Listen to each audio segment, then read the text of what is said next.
अस्सलाम वालेकुम स्टूडेंट्स। मेरा बेटा इस लेक्चर के अंदर हम चैप्टर नंबर 8 स्टार्ट कर रहे हैं। चैप्टर नंबर 8 नेम पीस, ठीक है। बेसिकली आपकी पोइम है। चैप्टर नंबर 7 मैंने आपका स्किप कर दिया है, ठीक है। उसकी कोई ख़ास वजह नहीं है। बेसिकली आपकी बुक में सिलेबस में 3 पॉइंट्स थी। Number 1 try again, number 2 second rain, the rain, वो हमने पढ़ ली है। तो मैंने सोचा अगर मैं पीस स्टार्ट करवा दूं तो इसी वीकेंड 2 लेक्चर्स में आपकी पीस एंड हो जाएगी, तो आपका पॉइंट्स वाला पोर्शन कंप्लीट हो जाएगा। तो बेसिकली इस पोइम को स्टार्ट करते हैं। नाम इसका है पीस। अब ये देखें डॉक्टर हार्टमैन की लिखी हुई है। अब यहाँ पर मैंने पेपर्स के अंदर 2 मिस्टेक्स, मेजर मिस्टेक्स देखी हैं बच्चों की। नंबर 1 इधर देखें, doctor Hartman is a poetess.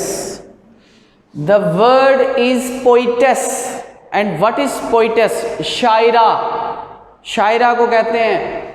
Poet का मतलब क्या होता है? शायर, मेल है। पोइटेस शायरा, फीमेल। मेरा बेटा क्या है ये? फीमेल को कहते हैं, ठीक है। अब बच्चे क्या गलती करते हैं? बच्चे पेपर में पोइट लिख देते हैं। जब आपने पोइट लिखा तो आपने उसका जेंडर बदल दिया, आपने फीमेल से उसे क्या बना दिया? मेल। इसलिए आपके नंबर कट सकते हैं, ठीक है। दूसरी मैंने जो गलती देखी है वो नेम में देखी है। आप देखेंगे इसके नेम में डबल एन है और बच्चे क्या लिखते हैं? Single N. बच्चे क्या लिखते हैं? Single N. तो मेरे बेटा ये आप देख सकते हैं, ठीक है। ये 2 मिस्टेक्स हैं जो आपने मेरा बेटा पेपर में नहीं करनी, ठीक है। डॉक्टर हार्टमैन कौन है, उसका क्या बैकग्राउंड है, ये मैं आपसे डिस्कस नहीं करूँगा। अगर मैं आपसे ये डिस्कस करने लग गया तो आपका लेक्चर जो है वो टू मच लेंथी हो जाएगा। अपने टॉपिक की तरफ चलते हैं। What is the title of this poem and why she selected this title for this poem and what the poetess wants to say to us and what is the hidden message in this poem। अब हम इन बातों को क्या करते हैं? Discover करते हैं, ठीक है। सबसे पहले हम बात करें पीस की। मेरे बेटा पीस किसे कहते हैं? अमन को। किसे कहते हैं? अमन को। चलें इस पोइम को स्टार्ट करने से पहले इसके मीनिंग्स देख लेते हैं, इसका स्टैंजा स्टडी कर लेते हैं। चले आपको आइडिया हो जाएगा कि इसके अंदर क्या है। मैं स्टैंजा स्टडी कर रहा हूँ। The wind is now. Wind किसे हम कहते हैं?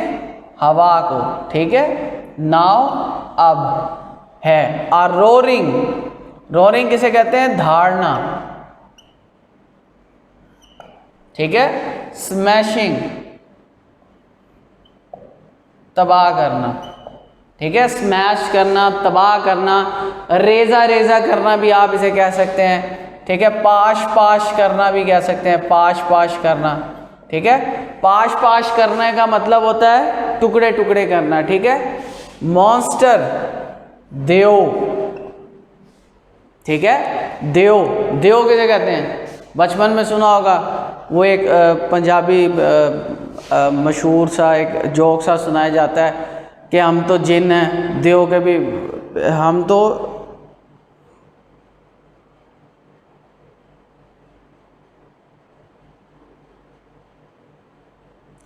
वो आपने एक पंजाबी सा फिक्रा सुना होगा कि जी हम तो प्यों हैं।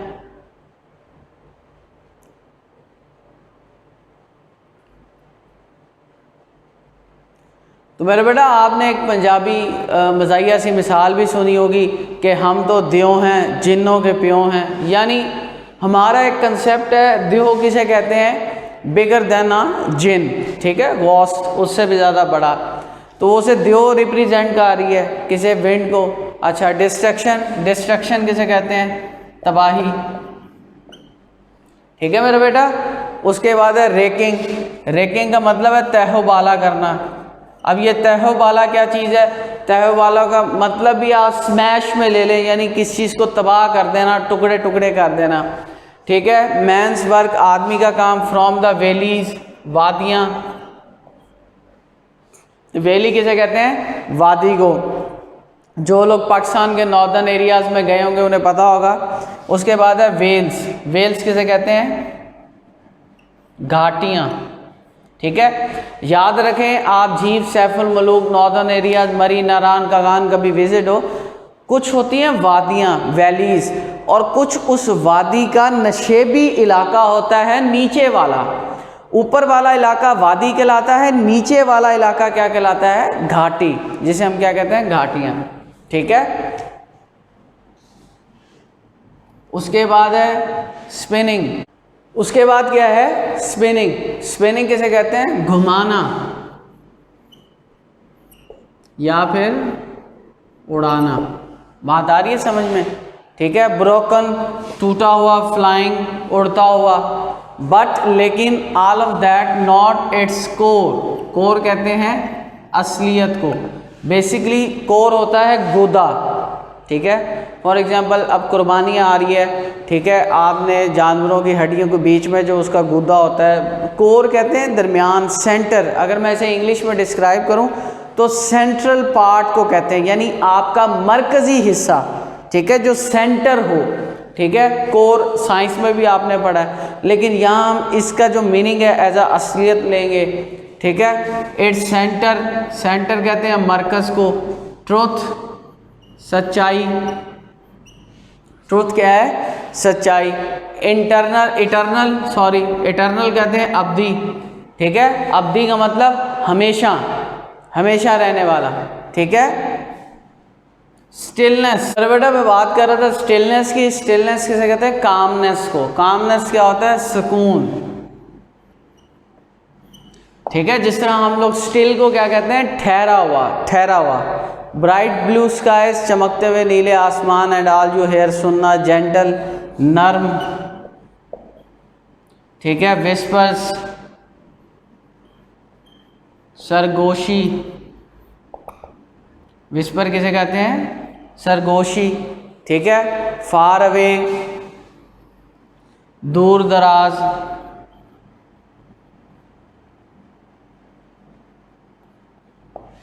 फार अवे किसे कहते हैं? दूर दराज।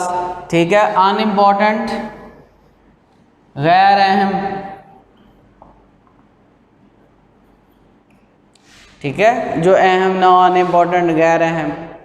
तो मेरा बेटा ये इसके मीनिंग से थोड़ा सा आपको साथ साथ अंदाज़ा भी हो गया होगा किसकी बात चल रही है। ठीक है, तो अगर मैं बात करूं, डॉक्टर हॉटमैन ने यहाँ पर मुझे किसी न किसी चीज़ के बारे में बताया है, और वो चीज़ है हमारे पास विंड। ठीक है, अब दो स्टैंजा हैं, दो स्टैंजा के अंदर मुझे दो चीज़ें नज़र आ रही हैं। एक पॉजिटिव स्टैंजा नंबर 1 में, 2 में सॉरी। ठीक है, और 1 में क्या है? नेगेटिव। ये 1 में है और ये 2 में है। अगर मैं स्टैंजा नंबर 1 की बात करूं तो मुझे जो हवा का रुख दिखाया जा रहा है वो क्या दिखाया जा रहा है कि विंड क्या है? वो मॉन्स्टर है। विंड क्या है? वो मॉन्स्टर है। बात आ रही है समझ में? लेकिन यहाँ पर देखें, यहाँ पर उसका जो सेंटर है वो इटर्नल स्टिलनेस में है, यानी सुकून में। बात आ रही है समझ में? यानी इस स्टैंजा में उसे मॉन्स्टर दिखाया जा रहा है और इस स्टैंजा में इटर्नल स्टिलनेस की बात की जा रही है कि उसका जो सेंटर है, उसकी जो सच्चाई है वो इटर्नल क्या है? स्टिलनेस, सुकून। अगर मैं आम लफ्ज़ों की बात करूं, अभी तो मैंने इसे आपको एक्सप्लेन करना है स्टैंजा को, अभी मैंने एक्सप्लेनेशन स्टार्ट नहीं की। तो अगर मैं एक्सप्लेनेशन की बात करूं मेरा बेटा, तो अगर मैं इधर देखूं तो इधर जो हवा है वो हमारे लिए गैर ज़रूरी है, हमें इससे डरना चाहिए। हमें तो ये कंसेप्ट सोचना चाहिए कि अल्लाह करे हवा होती ना। अगर मैं इस स्टैंजा की बात करूं, किसकी बात करूं? इस स्टैंजा की, तो इसका मतलब है कि ये जो स्टेंजा है ये मुझे बताता है कि हवा बहुत ज़्यादा ज़रूरी है। बात आ रही है समझ में? ठीक है, हवा क्या है हमारे लिए बहुत ज़्यादा इम्पॉर्टेंट है। अगर एक जेन्युइन सी बात है, अगर हवा ना हो तो मैं सांस नहीं ले सकता, मैं सरवाइव नहीं कर सकता। तो पता चला हवा हमारे लिए क्या है? ज़िंदगी है।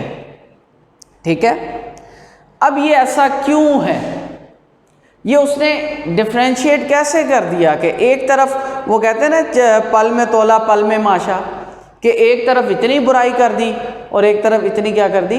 अच्छाई। सबसे पहली बात तो मेरी आप समझ लें कि ये जो पीस है ये एक मेटाफोरिकल पोइम है। डॉक्टर हार्टमैन ने कमाल का लिखा है इसे, बहुत आउट क्लास। अब इस छोटी सी सादा से लफ्ज़ों में उसने ज़िंदगी की फ़िलॉसफी सारी बयान कर दी। और उसने मेटाफर क्या कहते हैं? तशबीह देना किसी चीज़ को। अब आप देख लें उसने किस चीज़ का सहारा लिया है? विंड का सहारा लिया।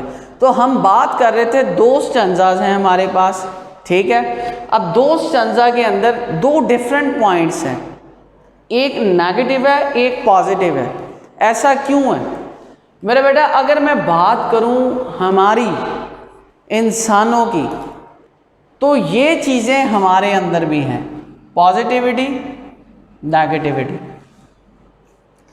मैंने आपको कहा है ये पॉइंट बहुत कमाल है। ये जो मैं इतनी सारी बातें आपको बता रहा हूँ ये फजूल नहीं बता रहा, ताकि आपको समरी क्लियर हो जाए। इस पॉइंट में बताया गया इसका थीम बेसिकली आपको क्लियर करना है, ठीक है। और मैंने आपको बताया है कि अक्सर बच्चे जो हैं, ठीक है, वो ये समझते हैं कि टीचर इतना ज़्यादा बोली जा रहे हैं खाम खा, ये तो बातें लिखी नहीं। और मेरा बेटा हम आपको समझा रहे हैं, इस पोइम का मकसद है आपको समझाना, ठीक है। और अगर आपने ये पोइम समझ ली ना, ये ज़िंदगी के पहलू, ये मोरालिटी, अखलाकियात, ये हमारी बातें सुन ली तो आप कामयाब हैं।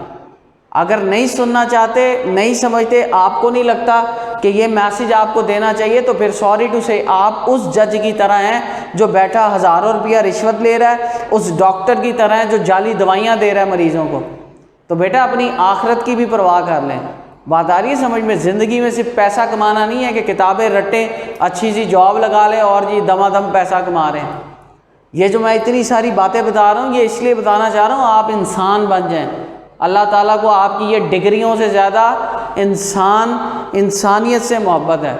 जब आप किसी इंसान की खिदमत करेंगे ना तो अल्लाह ताला को वो ज़्यादा पसंद है, चाहे आप PhD डॉक्टर हों। बात आ रही है समझ में? ठीक है। तो हम बात कर रहे थे एज अ ह्यूमन हमारे अंदर दो पहलू हैं। हम डेली बात करते हैं जी फलाना ऐसा है, फलाना ऐसा है, फलाने में ये कोताहियाँ हैं, जी उसने तो मुझे ऐसे कह दिया, उसमें तो ये बुराइयाँ हैं। अगर मैं बैठकर सोचूं तो कहीं ना कहीं उसमें ये भी तो है। अगर उसके अंदर ये बैड एस्पेक्ट है तो कहीं ना कहीं उसके अंदर गुड भी तो है। अब मिसाल मैं इसकी ऐसे लूं कि जो हमारा दोस्त है, बेस्ट फ्रेंड है, उसके अंदर अगर ये चीज़ें हैं तो ये हमें नज़र नहीं आ रही। और अगर कोई हमारा एनिमी है, दुश्मन है, या जिस बंदे से हम हसद करते हैं, जिस बंदे से हम नफ़रत करते हैं, ठीक है, अगर उसके अंदर ये चीज़ें हैं, ये एस्पेक्ट हैं, उसे नज़र नहीं आ रहा, उसे फिर भी नज़र नहीं आ रहा। क्यों? क्योंकि हम देखना ही नहीं चाहते। जिस बंदे से हमें नफरत है, जिस बंदे से हमें हसद है, उसके हम गुड पॉइंट्स को देखना ही नहीं चाहते, निगलेक्ट कर देते हैं। जो हमारा करीबी है, चाहे वो जितना भी बुरा, हमें नज़र ही नहीं आ रहा कि उसके अंदर ये भी है। तो मेरा बेटा ये चीज़ें आप हर किसी के साथ रखें, यानी किसी शख्स के अंदर अगर बुरी चीज़ें भी हैं उसके अंदर अच्छाई भी है। क्या पता उसका ये जो एस्पेक्ट हो ये ज़्यादा हो। बात आ रही है समझ में? पीस के अंदर डॉक्टर हार्टमैन हमें क्या कहना चाह रही है? वो यही तो बताना चाह रही है कि विंड अगर मॉन्स्टर है तो बच्चा विंड के बगैर आप रह भी नहीं सकते। हमारा आजकल हमारी क्या ज़हनियत हो चुकी है, हमारे जो ज़हन हो चुके हैं कि हमें किसी ने कहा भाई ये जो आंधी आई, ठीक है, फॉर एग्ज़ाम्पल ये यहाँ छोड़ दें, अगर एक आंधी चली, ठीक है, आंधी से हमारे घर की छत गिर गई, हमारे लिए तो आंधी से बुरी कोई चीज़ ही नहीं है। लेकिन कहने का मकसद ये है कि अगर आंधी ना हो, हवा ना हो, क्या हम सरवाइव कर सकते हैं? एक छोटी सी जो बड है, एक जो कली जो फूल बनती है, एक बच्चा जो सांस लेता है दुनिया में जब आता है, उसके लिए विंड कितनी इंपॉर्टेंट है, ये हवा कितनी इंपॉर्टेंट है। बात आ रही है समझ में? ये वो बताना चाह रही है कि हम किसी का बैड एस्पेक्ट देखकर उसे फौरन छोड़ ना दें, हम ये भी तो देखें कि उसके अंदर आखिर उसकी सच्चाई क्या है। एक सीधी सी बात बताई जाती है कि हर इंसान पैदा होते ही चोर, डाकू, कातिल नहीं होता, वो बजाते एक अच्छा इंसान होता है। आहिस्ता आहिस्ता हैबिट्स डेवलप होती हैं, ये सोसाइटी है जो उसे इन कामों पे मजबूर कर देती है। एक तो हम ये एस्पेक्ट कह रहे थे कि हर बंदे के अंदर ये है और ये है। दूसरी डॉक्टर हार्टमैन ये कहती है कि फ़ौरन किसी की बैडनेस देख के उससे दूर ना चले जाएं, उसके अंदर गुडनेस भी होगी, क्या पता उसके अंदर जो गुडनेस का एलिमेंट है वो ज़्यादा हो। जैसे विंड के अंदर ये एलिमेंट कम है, गुडनेस का ज़्यादा है। बात आ रही है समझ में? अब एक तीसरी चीज़ हम बात करते हैं। तीसरी चीज़ है कि हमने देखा कि हमारे पास ये है, कोई बंदा है वो बुरा है, ठीक है, कभी सोचा कि वो बुरा क्यों है, वाई? अब ये जो है स्टांजा नंबर 1, ठीक है, अगर मैं इसकी बात करूं इस स्टांजा की, इसमें वो कहता है कि विंड मॉन्स्टर है, लेकिन वाई, क्यों, ऐसा क्यों है, वो मॉन्स्टर क्यों है? जब वो रेज में है, गुस्से में, तब मॉन्स्टर है। लेकिन जब वो कूल है, ठंडी है, ठीक है, तो वो स्टिलनेस है, सुकून में है। अब कहने का मकसद ये है कि बाज़ लोगों का ये जो रेज है उसकी वजह से जो आउटर है वो बैड है, हम उसके अंदर झांक ही नहीं सकते। बात आ रही है समझ में? अब हम उसके अंदर क्या नहीं सकते, झांक नहीं सकते। आपके घर में आपकी वालदा हैं, आपके वालिद साहब हैं, उन्होंने आपको दो लगा दी गुस्से में, आपसे बर्दाश्त है। अगर किसी टीचर ने गुस्से में आके आपको कोई थप्पड़ मार दिया या कुछ कह दिया, मैं तो इसकी ऐसी की तैसी फेर दूंगा। अगर फेर नहीं सकते तो दिल में गालियां देना शुरू कर देते हैं। तो कहने का मकसद क्या है कि आप उसका आउटर देख रहे हैं, आपको ये नज़र नहीं आ रहा कि वो बंदा इनर से कितना अच्छा है। इस वक्त आपने जो टेस्ट में 0 मार्क्स लिए हैं, आपने जो क्लास में शरारत की है, वो इस गुस्से की वजह से अपना बैड बिहेवियर दिखा रहा है। हमारी एक प्रॉब्लम ये है कि हम हर अपने आने वाले बंदे के लिए एक इमेज जनरेट कर देते हैं अपने माइंड में। जब वो हम इमेज जनरेट कर देते हैं तो हम उसे वैसे ही लेते हैं। यानी क्लास के अंदर एक बच्चा हमने देख लिया कि ये अच्छा नहीं है, अगर वो हमें मीठा शरबत भी पिला रहा होगा, हमें लग रहा होगा इसमें जहर मिलाया है इसने ज़रूर। तो ये बात सारी हमारी साइकी की है। अगर हम गुडनेस ढूंढना शुरू कर दें, बात आ रही है समझ में, तो फिर हमें ये चीज़ें कम नज़र आना शुरू हो जाएंगी, ठीक है। तो मैं बात कर रहा था कि कुछ चीज़ें होती हैं जो एक आउटर रिएक्शन होता है। अब जैसे बाप जो है, बाप सूरज की तरह गर्म है। अब घर में सबसे ज़्यादा हमें गुस्सा बाप है, इधर ना जाओ, उधर ना जाओ, इधर बैठ जाओ, बाहर गए टांगे तोड़ दूंगा, मोबाइल डॉन बना हुआ है। हालांकि बेटा जिनके फादर नहीं है ना, उनसे पूछें क्या बनती, वो गुस्सा तो ज़रूर करता है, लेकिन उससे बड़ा दोस्त आपका कोई नहीं है सोसाइटी के अंदर, फादर से अच्छा, ठीक है मेरा बेटा। तो मैं ये कुछ जर्नल बातें कर रहा था। अब हम ज़रा टाइटल की तरफ आए कि वो टाइटल में जो बात कर रहा है पीस की, पीस की क्यों बात कर रहा है? अब हवा जो है वो उसका जो इनर कोर है वो पीस है। बात आ रही है समझ में? तो हमें हर चीज़ के लिए पीस को लाना होगा, और बाज़ औक़ात पीस को हासिल करने के लिए हमें कुछ मुश्किल चीज़ों से गुज़रना पड़ता है। अगर मैं मॉन्स्टर की बात करूं तो हमें हवा का ये चेहरा भी बर्दाश्त करना पड़ता है। किसके लिए? अगर हम पीस चाहते हैं। बात आ रही समझ में? अगर मैं माफ़ी की बात करूं, लाजमी नहीं कि आपने उसे माफ़ ही करना है, ठीक है, कि वो माफ़ी मांग रहा है इसलिए भी माफ़ कर दें कि माफ़ करने से पीस क्रिएट होगा, अमन क्रिएट होगा ना, आपके दिल में कोई टेंशन नहीं रहेगी, चले आपने उसे माफ़ कर, क्योंकि अल्लाह ताला भी माफ़ कर देते हैं। तो मेरा बेटा एक तो बात ये है कि हमें पीस हासिल करने के लिए ये चीज़ें भी बर्दाश्त करनी पड़ेंगी।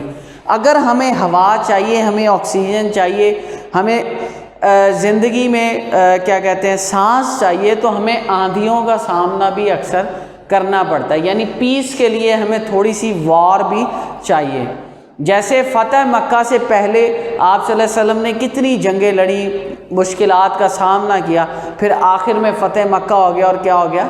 सुकून मिल गया, हमें फ़राहम हो गया। मेरा बेटा बात आ रही है समझ में? ठीक है, तो पीस पे ज़्यादा हमें फोकस करना चाहिए कि वॉर की निस्बत कि जंग लड़ी जाए। बात आ रही है समझ में? हम इतना लाखों रुपया वेस्ट कर रहे हैं वेपन पे, हम वही तालीम याफ्ता इखलाकियात नहीं डेवलप कर रहे। अगर हमारे अंदर इखलाकियात डेवलप हो जाए तो हमें वेपन की ज़रूरत नहीं है। तो मेरा बेटा हम इसे थोड़ा सा पढ़ते हैं, ठीक है। वो क्या कहता है? वो कहता है विंड इज़ नाउ, हवा है अब, आ रोरिंग, एक धाड़ता हुआ, स्मैशिंग, पाश पाश करता हुआ, मॉन्स्टर दियो ऑफ डिस्ट्रक्शन, तबाही का, कि हवा अब है एक तबाही का, ठीक है, धाड़ता हुआ, टुकड़े टुकड़े करता हुआ एक तबाही का दियो। रेकिंग ऑल मैन्स वर्क, तबाह कर दिया, तहबाला कर दिया आदमी का सारा काम। टॉर्नेडो हमारे यहाँ नहीं आते, अमेरिकन स्टेट्स में आते हैं, पूरी की पूरी स्टेट्स उखाड़ देते हैं, ठीक है। बिल्डिंग्स, घर, म्यूजियम, जो चीज़ है गई। From the valleys, from the wells, चाहे जो चीज़ ऊपर है वादियों में, चाहे घाटी में है, वो ये ना समझे कि वो बच गई है, जो उसके रास्ते में आएगा वो उसे तबाह कर देगी, ऊपर वालों को भी, नीचे वालों की। एंड सेंड देम स्पिनिंग, और टॉर्नेडो में जो चीज़ आती है वो घूमने लग जाती है, स्पिन करने लग जाती है। ब्रोकन फ्लाइंग, टूटी हुई हैं और उड़ रही हैं। But all of that not its core, लेकिन इसकी असलियत ये नहीं है। ये जो मैंने मॉन्स्टर कहा है ऐसा नहीं है, ये मॉन्स्टर नहीं है, इसकी असलियत कुछ और है। डॉक्टर हार्टमैन बताना चाह रही है कि जिसे आप देखते हैं कि इतना अखड़ और खड़ूस है, वो ऐसा नहीं है, उसकी सच्चाई कहीं ना कहीं कुछ है, गुडनेस है कहीं ना कहीं। Its centre is in truth, उसका मरकज सच्चाई में है। इटर्नल स्टिलनेस, अबदी सुकून, हमेशा के लिए क्या है? वो सुकून में है। ब्राइट ब्लू स्काइज, नीले आसमान, एंड ऑल यू हेयर, और जो तुम सुनते हो, आर जेंटल विस्पर्स, नरम सरगोशियाँ, फार अवे, दूर दराज से, एंड अनइम्पॉर्टेंट, गैर अहम। अब इस स्टेंजा को मैं एक्सप्लेन करने के लिए आपको एक चीज़ बताता हूँ कि कभी गाँव में जाएं, ट्यूबवेल चल रहा हो, दरख्त के नीचे लगा हो, चारपाई हो, आप वहाँ से लेटे हो, वहाँ चारपाई पे हवा चल रही हो, आप अकेले हो, कोई भी ना हो, आप यकीन करें, आजमा के देखें, हवा आपके अंदर से गुजर के जाएगी, आपको फील होगी विंड। अब वो यही कहता है कि विंड, यही कहती है पोइटेस कि विंड जो हमारे कानों में क्या है? विस्पर कर रही है, सरगोशी कर रही है, हम तवज्जो ही नहीं देते, वो हमारे लिए अनइम्पॉर्टेंट है। लेकिन जब वो, अब देखें ना, आम रूटीन में हवा है, हमें नहीं पता हवा भी कोई चीज़ है। फिर जब वो मॉन्स्टर बनकर आती है, फिर बड़ा नाचते हैं कि भाई ये क्या हो गया, ये तो हवा है। तो पता चला कि हम कुछ चीज़ों को इम्पोर्टेंस नहीं देते, गैर अहम समझते हैं, और जब वो इस शक्ल में बाहर आती हैं तो फिर हमें पता चलता है कि ये भी एग्जिस्ट करती हैं। अब बाज़ का फैमिली मेंबर में किसी एक शख्स को आप दबा देते हैं, फिर वो जब रिएक्शन करता है तो फिर वो सबके लिए बुरा है। तो ये ज़िंदगी की हार्श रियलिटीज़ हैं, ये इंग्लिश के चैप्टर्स नहीं हैं, These are not the chapters and the poems. This is the philosophy of the life, which it is the philosophy of the world, today's world in which we are living. तो मेरे mostly lectures Urdu में भी इसलिए होते हैं ताकि मेरा बच्चा आपको समझ आ जाए कि ज़िंदगी की असल कहानी क्या है. What is the purpose of life, what is the purpose behind our creation, why Allah created us, क्यों पैदा किया उसने हमें. अगर सारी ज़िंदगी आप चले गए ना ऐसी इस दुनिया से और आप इस क्वेश्चन का आंसर ही नहीं ढूंढ सके कि what is the purpose of your creation, कि आपकी क्रिएशन का क्या पर्पस था, तो आई थिंक आप यूजलेस ज़िंदगी गुजार के गए. तो डॉक्टर हार्टमैन बहुत कुछ कहना चाह रही है, मेरे पास टाइम नहीं है, नहीं तो मैं आपको इस पॉइंट को और भी एलैबोरेट कर सकता हूँ, एक्सप्लेन कर सकता हूँ. तो एंड में मैं इतनी सी बात करूँगा कि उसने हमें बताया है, पोइटस ने, कि there are two aspects of wind. The first aspect is when it is in rage, जब वो गुस्से में होती है. It is in the form of monster and destroys all the things which comes in its way. And the second thing कि the poetess portrays the another natural aspect of wind when it is cool and in a mood of peace. तो ये क्या देती है? It gives life to the birds, animals, human beings. तो इससे अच्छा फिर नेचुरल फिनोमिनन कोई दुनिया का नहीं है, जब वो कूल है, ठंडी है. और वो यही कह रही है कि what is told about wind earlier, जो पहले बताया गया विंड के बारे में, इट इज़ नॉट ट्रू, ये सच नहीं है. ट्रूथ क्या है? ये है ट्रूथ. बात आ रही समझ में? तो मेरा बेटा ये आपकी पॉइंट थी, ये मैंने आपको एक्सप्लेन कर दी पीस के बारे में, written by doctor Hartman. Next lecture में बेटा आपसे मुलाकात होगी. अल्लाह हाफिज़.